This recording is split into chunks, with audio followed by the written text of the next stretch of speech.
It's amazing. It's like the first time you see your interview in print. After the last album of original material, I did do a Hank Williams album. I'm still an idealist and a romantic.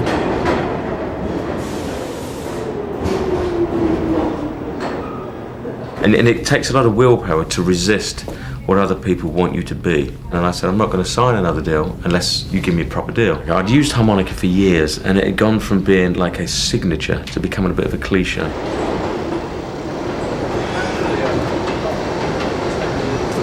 Music has become saturated. I'd always spent a lot of time in New York since I was about 20. But there's only so many ways you can answer, well, what have you been doing for the last 7 years, unless you start telling lies. Good to talk to you again. Nice to talk to you. Good luck.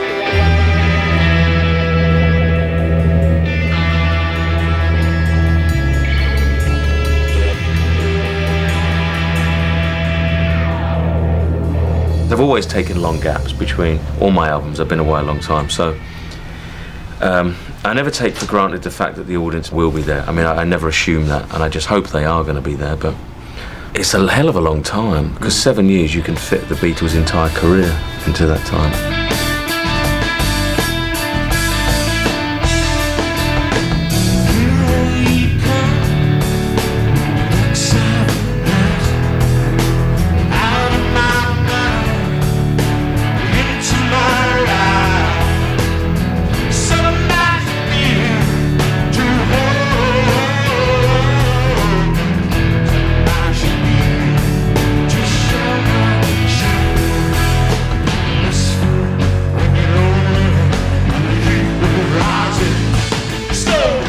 I went through many years without playing live, and I probably should have done.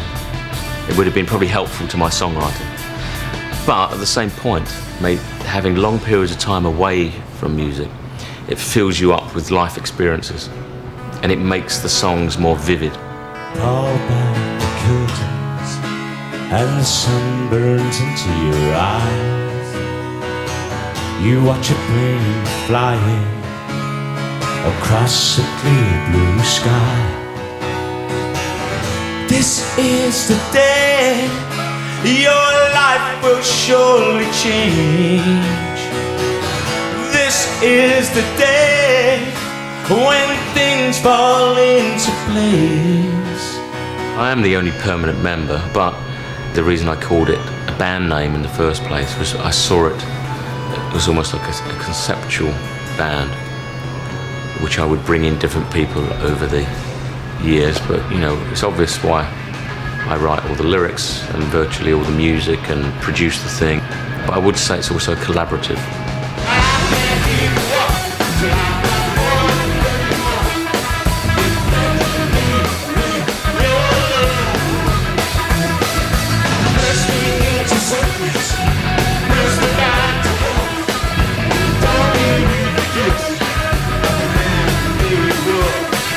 The last few albums, I particularly found my vocal style, just the sound that I liked on my voice and the style of singing. And I guess it's just confidence, essentially.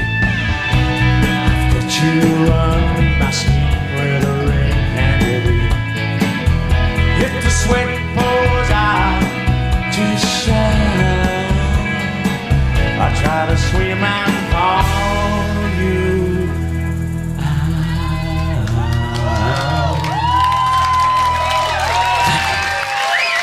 Growing up in a city at an early age, I feel very comfortable in urban environments. The sort of qualities that come with an inner city urban environment, the noise and the energy level, and also the light, the sort of way that cities are lit of a night. I find all that stuff inspiring. I kind of got bored with living in England, to tell the truth. And you know, I'd complained about England long enough. So I thought it was probably time to move away. And the good thing about doing this job is that you can live anywhere and do it. But living in New York, close to Wall Street and Madison Avenue, you get a sense of how the rest of the world is becoming, because this is the dominant culture in the world now.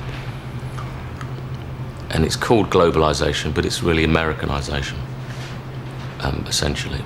And so this is like living in Rome at the height of the Roman Empire, really. This is the source of power. suppose that's why I came here, really. Also, I like being a foreigner. You know, it's because you feel more anonymous, you can slip through the cracks, you're more of an observer in some ways. There's different cultural references that you have, although British and American speak a similar language, there's huge differences. So you can often get an interesting perspective, you know, back towards Europe and Britain and towards this place. I find it a good vantage point because you're close to things but you're slightly detached as well. Globalize, globalize, hypnotize, homogenize, shut your eyes, don't criticize.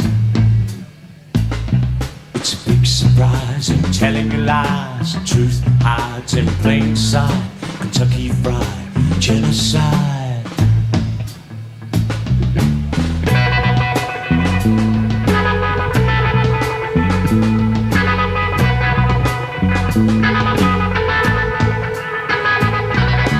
Bruised, screwed, pickled and tattooed, try to resist, destined to lose.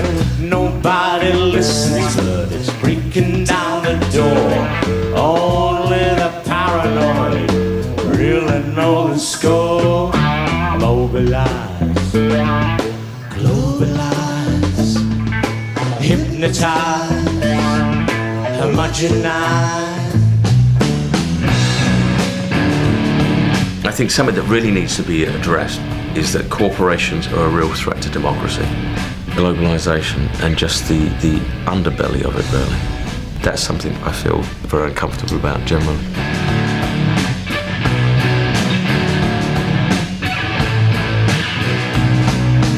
Market force is the new dictator, manipulator and annihilator.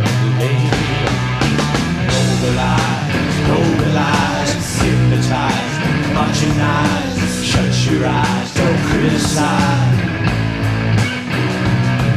It's a big surprise, you're telling me lies, truth hides in plain sight, Kentucky Fried Genocide.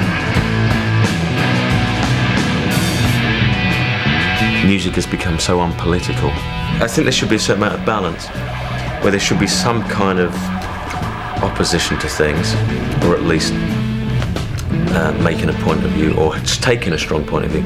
I think it's become very unfashionable to have strong points of view in music, but I think music is a really relevant form of expression to put all these ideas in, and even if I'm in a minority, surely there's room for someone to be talking about it.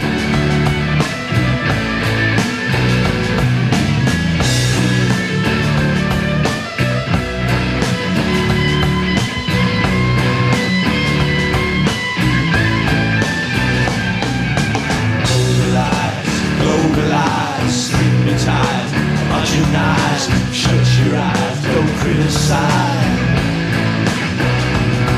It's a big surprise, you're telling me lies. Truth hides in plain sight, Kentucky Fried Genocide. Mobilize, mobilize, hypnotize, homogenize. Shut your eyes, don't criticize. It's a big surprise, you're telling me lies. Hides in plain sight, Kentucky Fried Genocide.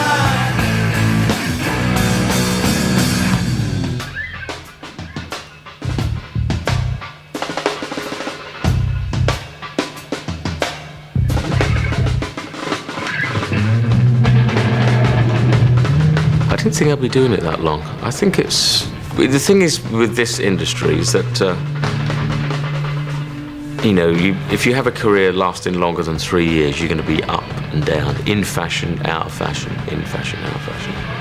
So it's very important to look at the long term and consider that this is, you know, it's a marathon, not a sprint. You know, you really should be looking long term and not worried too much about trends. I mean, that's a problem. If you spend your time listening to your contemporaries and reading about your contemporaries, you're going to end up sounding like them.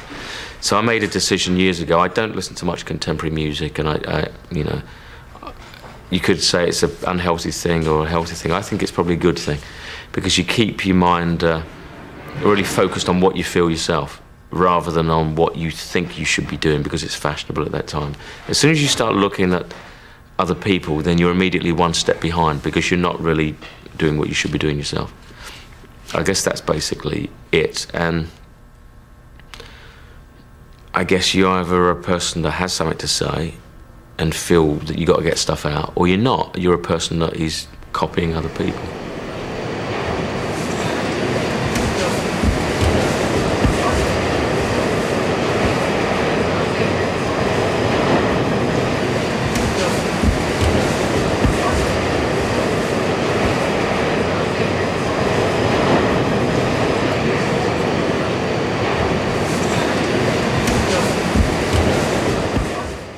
I've always felt like that, an outsider or a loner. Even when I started, I didn't feel like I fitted in with, and I think that's good. I think more people should feel good about that, rather than worrying too much about belonging to groups.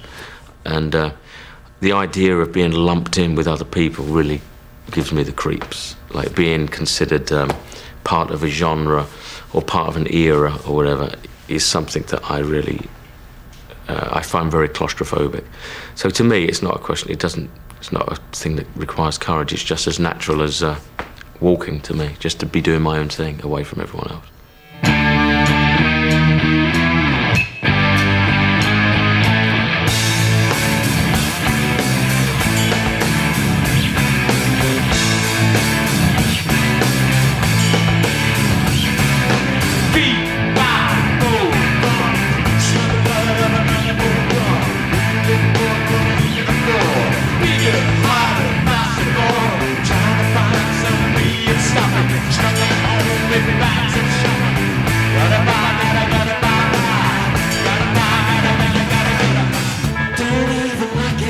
You just gotta try it.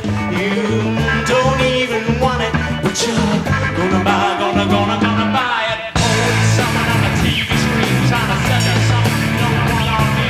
Sponsored by Legend, brought to you by that. Even if you're stuck in the back of the car, if it ain't you, what you gonna do? There's always something right behind you in the queue.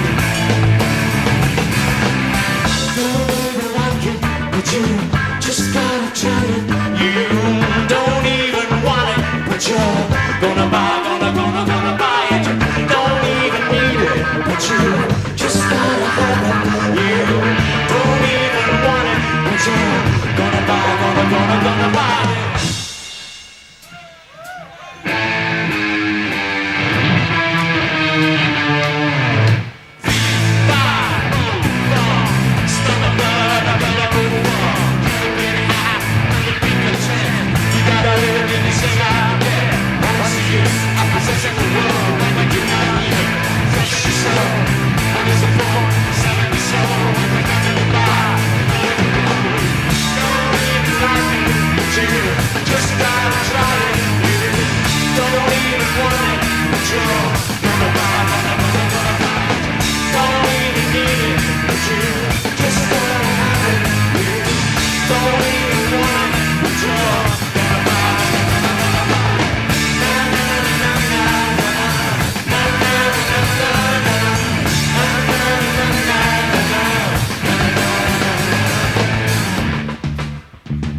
The writing process, 95% of it is done up there before you even try to write. Pick up an instrument or pick up a pen. You're just thinking about ideas. They're just working their way through the system. I kind of know what I want to do a lot of the time, and just by living life, really, just by basically in a city, just walking around, being observant, watching other people, and listening to bits of conversation, and try to keep up with world affairs and events, and combination of like external stimuli with what's going on inside. everybody has their own ways of working.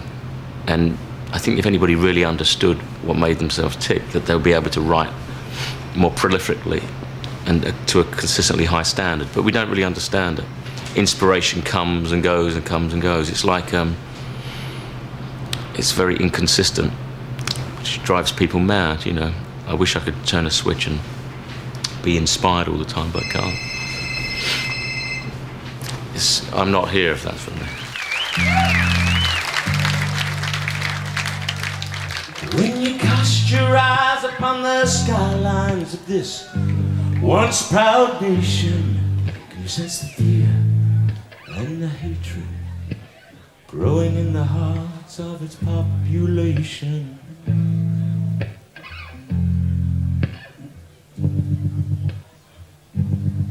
And our youth, oh youth, are being seduced by the greedy hands of politics and half-truths. The beaten generation, the beaten generation, reared on a diet of prejudice and misinformation. The beaten generation, the beaten generation. Open your eyes, open your imagination.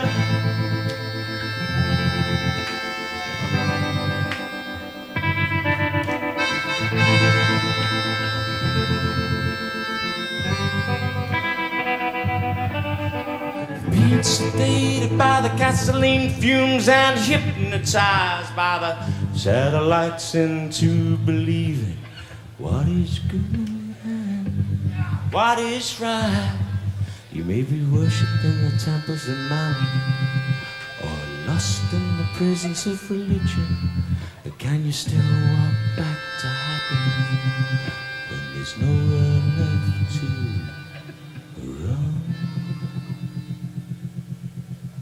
The beaten generation, the beaten generation, reared on a diet of prejudice and misinformation. The beaten generation, the beaten generation.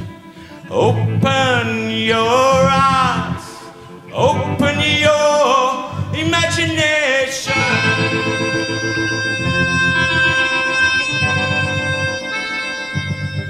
Yeah, I knew what I was going to do when I was 4 years old, believe it or not. I mean, I'd lived in a pub, and we had live bands in the pub, and the customers would ask me. I was a little kid sitting on the stairs, and the customers would say, you know, as you do to little kids, you know, what do you want to do when you grow up? And I always would say, well, I want to be a singer.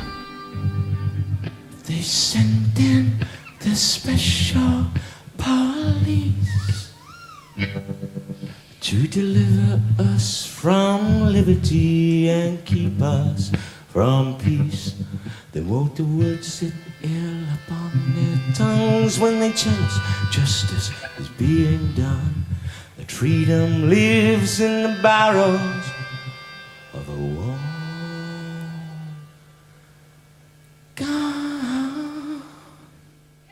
The first The show was actually in May of 1979, the week that Margaret Thatcher got elected, actually. And it was in a place called the Africa Centre in Covent Garden in London. And we were on the bill. It was a band called Pragvek and Scritti Politti. It was their third show, actually, Scritti Politti. And I remember seeing their first show a few weeks before at a place called the Acklam Hall in Notting Hill. And that was very enjoyable. And we used to use a tape machine with the rhythm tracks on the tape machine. I used to make up loops at the recording studio that I worked at. I would spend my time making percussion loops up. And I would create these backing tracks on my little Akai reel-to-reel tape machine. And would use that. And I'd have an electric piano that I'd put through fuzz boxes and a guitar that I'd put through echo devices and stuff. think the audiences were pretty good. I think they were pretty open-minded. It was good fun, you know. We always got, and I did quite a few shows from '79 to about '82. Probably played a couple of dozen shows with various people like Cabaret Voltaire, Wire, Birthday Party. You know, around London primarily.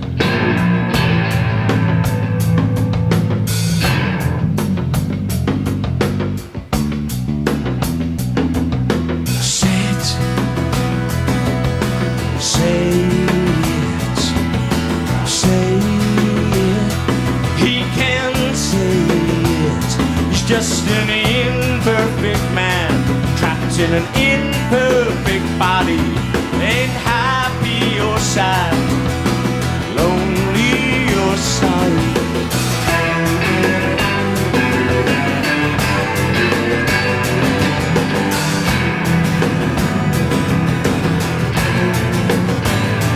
Mr. Slow Blow, Mr. Yo,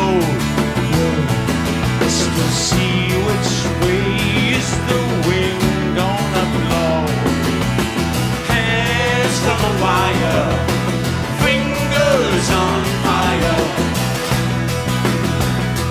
drifting higher and higher,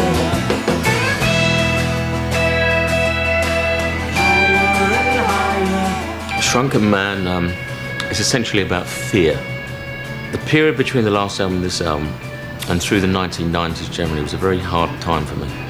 A lot of things went on in my life, and there were periods where I really felt I was losing connection with reality and became quite fearful and confused.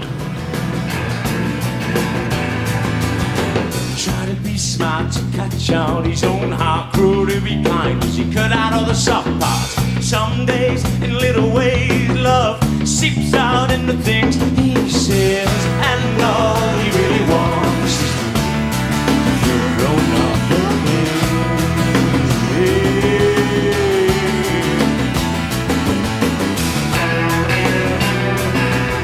You spend your lifetime battling against fears without really knowing what the enemy is.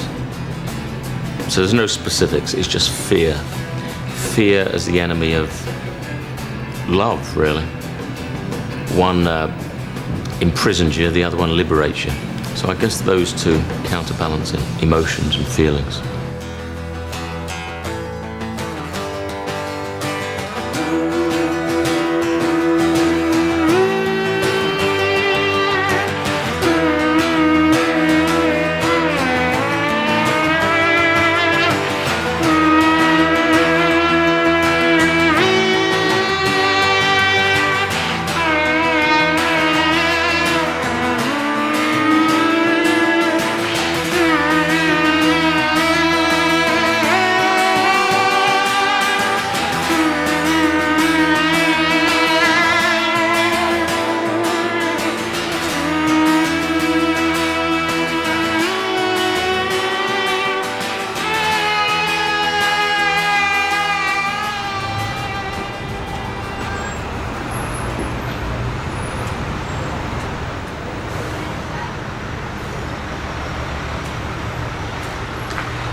Song Phantom Walls with Pain.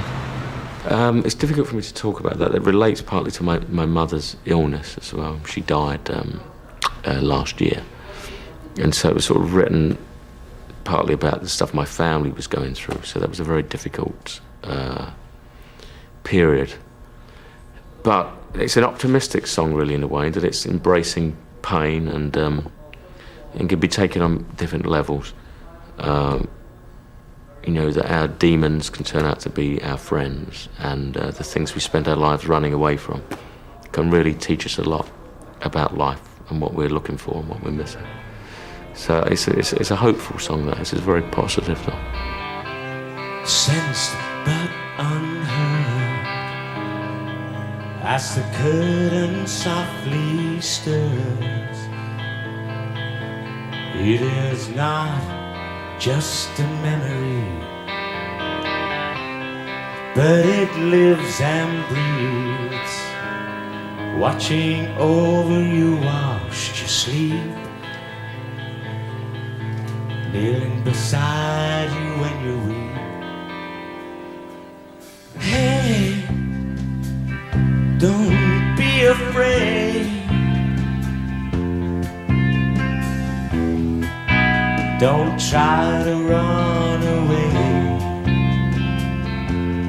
because pain can be your friend.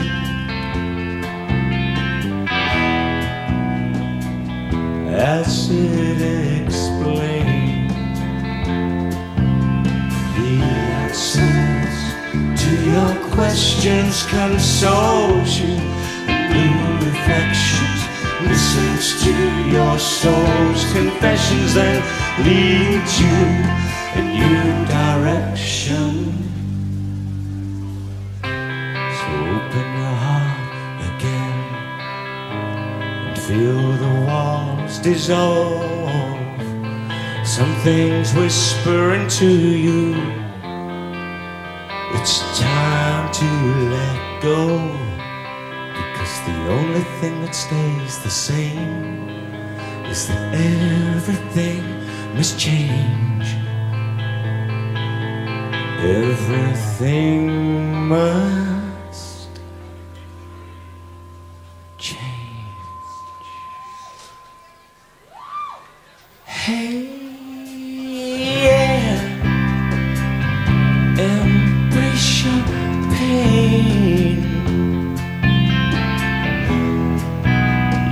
Cannot run away, because pain can be your friend.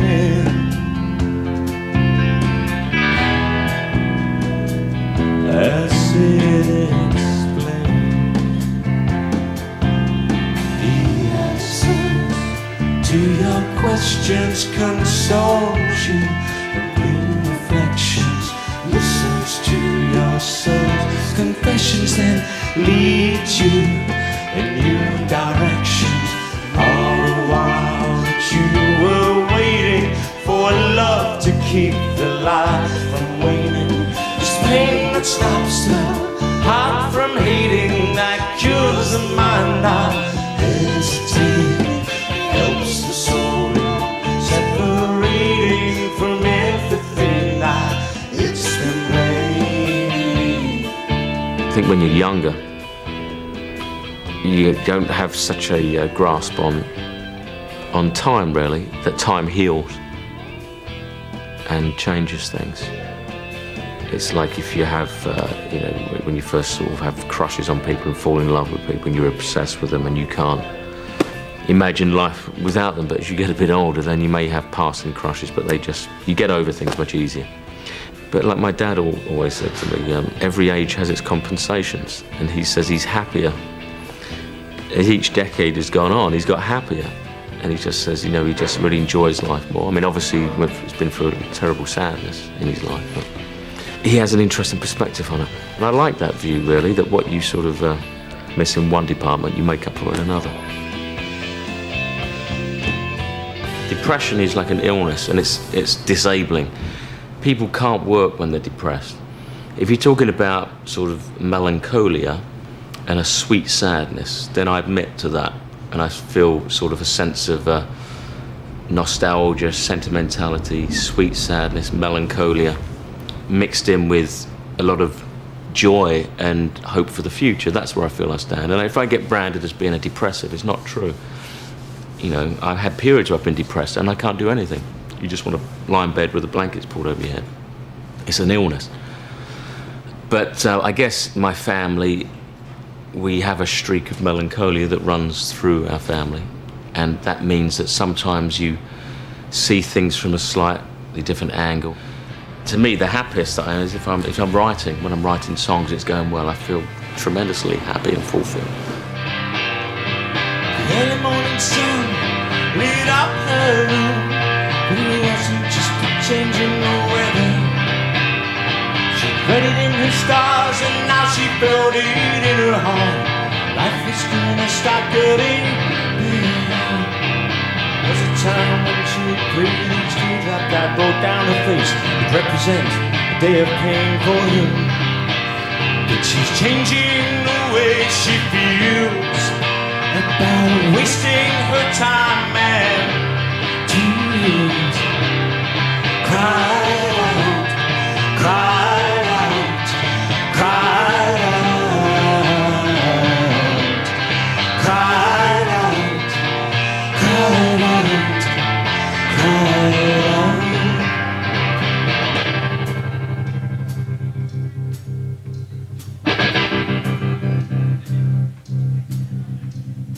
And all the tricks and all the lies you try to pull her eyes keep running through her mind. She looks back in disbelief, in confusion and in grief at what is secrecy, what's revealing. You can scream into your pillow, you can pray into the night, but you can't switch off your feelings like a switch on a light. But she's changing the way she feels about wasting her time and tears.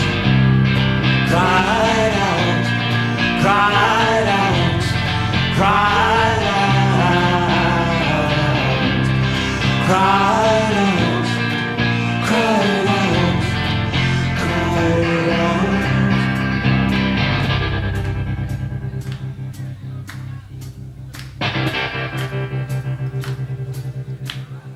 And now these winter skies turn blue and bright, and she feels alive, who wants to drink every kiss, make up for what she's missed, wipe him out of her mind. Someday you'll have to grow up, come clean, listen to the screams of his own conscience. Cry out, cry out, cry out, cry out, cry out, cry out, cry out,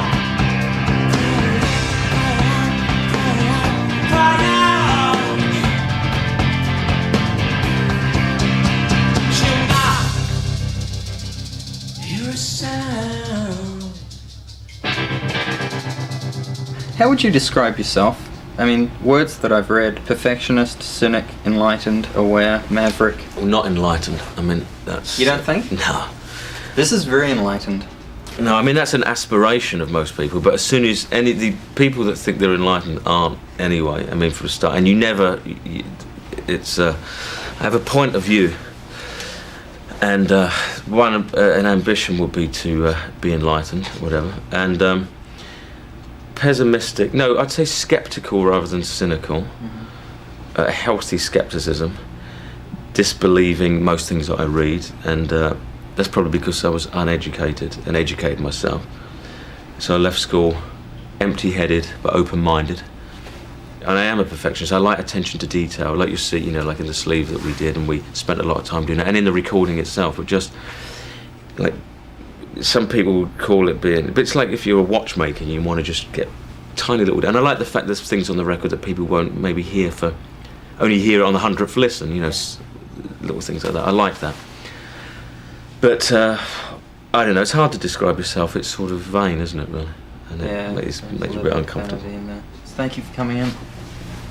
Greatly appreciate it. Right. I like these old studios with the old analogue tape machines. Because when I started, I worked in a studio when I was like 15-year-old. Yeah. And there were these big old green ferrograph machines that you used to have to spend months on, literally learning to edit. You'd sit there with a block, but with gash tape. You would have to sit there practicing with little headphones and a marker, and they'd come and check your edits all the time. Those were the days.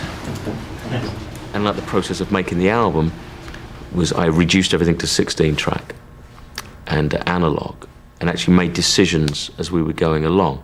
So instead of having like hundreds and hundreds of tracks to edit later, it was like, okay, let's make decisions, let's cut things down as we go. So those kind of little things, discipline in yourself really, is a very good way of breaking through blocks, because I think there's such a vast amount of options. Nowadays, in a contemporary studio, you could sit there for months if you really wanted to, without making many decisions. And I think people need to have parameters to work within, and it can make you more creative. Actually, if you create a small box and a time period, it's like if you were a painter and you said, okay, I can only use 2 colours, but you've really got to, and only certain types of paintbrushes, you'd have to really be more creative than if you've got hundreds or thousands of options. I think that's how it worked for me.